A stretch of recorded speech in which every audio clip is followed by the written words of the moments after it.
And thank you, Leslie. You actually got the symptoms correct. So the difference, though, is a lot of women don't realize that heart disease is really our #1 killer. It kills more women than men, and it kills more women than all 4 cancers combined. So heart disease really is our biggest health threat, and it's important for us to get that information out to women so that they understand not only what the signs and symptoms are, but what their risk is for heart disease. So one of the things, first I'd like to start by thanking all of you for being here. Your support means so much to the American Heart Association. It's the reason we're able to do the things that we do. We fund about $3 million worth of research right here in San Antonio. So while the Heart Association raises about $1.5 million, we give back about double that to research alone. That doesn't include education, it doesn't include a lot of our advocacy efforts. So it's really important for us to be able to fund that research that essentially saves lives. One of the things that I wanted to share with you is the reason that I started working with the Heart Association a couple of years ago. When I joined the Heart Association, it was because I was born and raised in San Antonio, loved the food, and enjoyed living what a typical San Antonio Hispanic family, with all of the foods that we eat and very little exercise. And so by the age of 25, I weighed about 260 pounds. So over the course of about 5 years, I lost about 120 pounds. So when I did that, thank you. When I did that, I realized that one of the things that I could do is give back to my community by showing everyone that you really can do it and live a healthier lifestyle. I did it for my children. I have 2 boys. They're both preteens, and I wanted to give them a life that was better than what I had started out as. And when I joined the Heart Association 2 years ago, I started to meet women who were in that 20% of heart disease that isn't preventable, which means 80% of heart disease is preventable, but 20% isn't. And I started to meet women who were in that 20%, who were born with congenital heart defects, who had developed a heart defect later in life. And one of those women really touched my life. Her name is Rachel, and she was born with a congenital heart defect in 1974. At the time, there was not a whole lot of hope for her.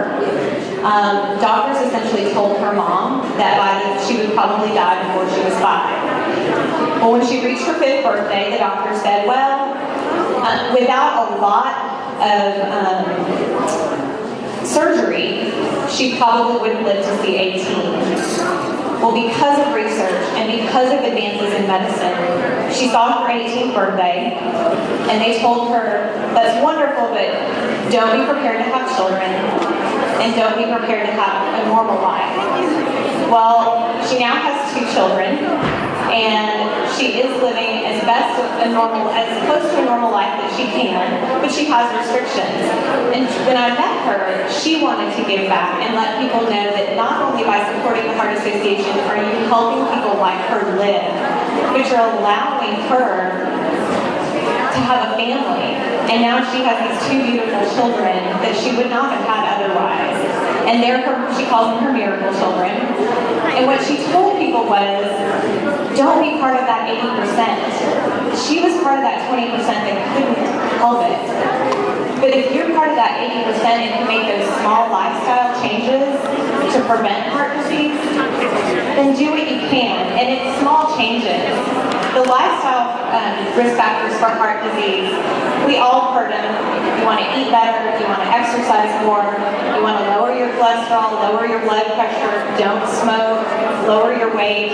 These are all things that we all can do, but they're harder than most people think. I know, it took me 5 years to lose 120 pounds.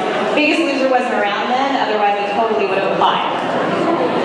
But unfortunately it wasn't, so I did it the long, hard way, but it worked, and it's given me a quality of life that really matters. I'm able to give back to my community. I'm able to teach my boys how to be healthier. And when I mean healthier, it's not about weight. It truly is about the foods you eat, what you put into your body, and the amount of exercise you get, what you get out of your body. So it's really important that you pay attention to your bodies. And as women, I think we have a tendency to pay attention to everyone else and not pay attention to ourselves and not focus on ourselves. So it's really, really important that as women, we look at what we're doing and what changes we can make, because the healthier we are, the more we can be there for our families. So with that, the Go Red for Women movement in San Antonio is 10 years old. We are so excited that you guys are supporting the 10th anniversary. I know FGI, this is their first year in San Antonio supporting the Go Red for Women movement. We're so thankful to them. It really does mean a lot to us that you come out to support the movement. This year we are stressing that women, as women, we have the power to change ourselves.